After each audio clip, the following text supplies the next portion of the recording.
So if you've been paying attention to the recycling stories in the news, you've noticed there's a lot of changes taking place. And if you live in the Omaha, Nebraska area and pay for a recycling service, your bill has probably increased.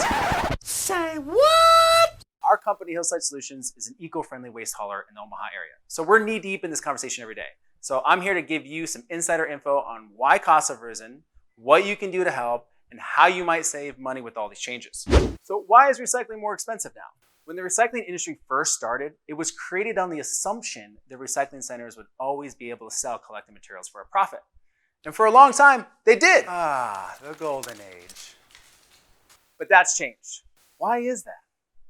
Some of the most obvious reasons are, number one, China stopped taking America's recycled material back in 2018, and now we have an overabundance of material sitting around with only a few places to go. Number two, contamination. Too many Americans think that they can just throw anything and everything in the recycling bin, and someone on the other side is going to figure it out, but that's not the way it works. Number three, Americans are just simply consuming more materials altogether, and it's tough to get that stuff going places. Well, since recycling centers aren't making money on the back end of the chain, now they have to make money on the front end. That means people like you have to pay more to have your materials recycled in order for the whole industry to stay afloat.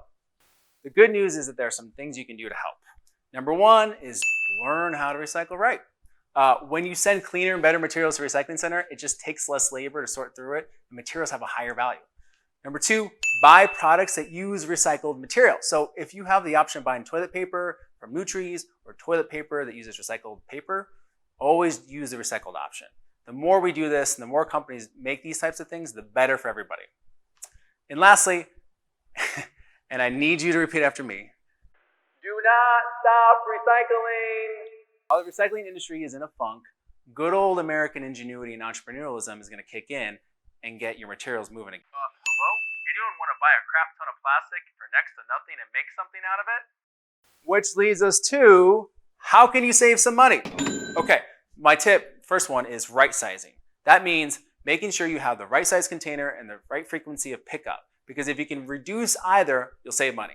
So this may apply more to businesses that have large containers and possibly multiple pickups a week. And if this is you, here's an insider tip. Don't assume your waste hauler will tell you if you're not filling up your container all the way each time. It rarely happens, so that's something you need to monitor and take action on yourself. The second thing is, the real solution isn't actually in recycling. It's in reducing, reusing, and refusing. So this is really where the future of the whole industry is going. So what do I mean by that? Well, the average American produces 4.3 pounds of trash a day, according to the EPA. Say what? 4.3 pounds of trash, every one of us, each day.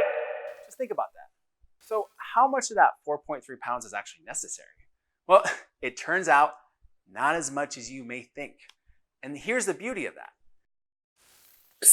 If you're producing less waste, then you have less of a need to pay someone like us to take it somewhere. All right, because I'm such a nice guy, I'm gonna give you some reduce, reuse, and refuse strategies to get you going. So number one, if you're still using water bottles or disposable coffee cups, stop. Get yourself a reusable bottle like this and just fill it up.